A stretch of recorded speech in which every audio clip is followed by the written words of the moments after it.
গভীর রাতে হাসপাতালে গিয়ে স্বাস্থ্য পরীক্ষা শেষে বাসায় ফিরেছেন বিএনপির চেয়ারপারসন খালেদা জিয়া। বুধবার দিবাগত রাত 2টা 52 মিনিটে গুলশানের বাসায় পৌঁছান তিনি। বান্ডেল থাকলে প্রতি সেনমানিতে টাকা বাঁচবে।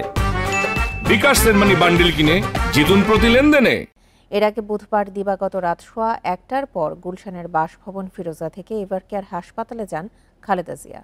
তাঁর ব্যক্তিগত চিকিৎসক অধ্যাপক AZM জাহিদ হোসেন জানান, মেডিকেল বোর্ডের চিকিৎসকদের পরামর্শ অনুযায়ী কিছু পরীক্ষা করানোর জন্য তাকে হাসপাতালে নেওয়া হয়েছিল।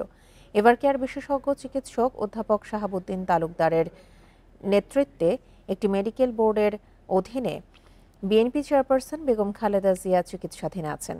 চলতি বছরের 8 জানুয়ারি উন্নত চিকিৎসার জন্য খালেদা জিয়াকে লন্ডনে নিয়ে যাওয়া হয়। লন্ডন ক্লিনিকে টানা 17 দিন চিকিৎসাধীন থাকার পর 25শে জানুয়ারি তাকে ছেলে তারেক রহমানের বাসায় নিয়ে যাওয়া হয়। দীর্ঘ 4 মাস পর গত 6ই মে লন্ডন থেকে দেশে ফেরেন তিনি।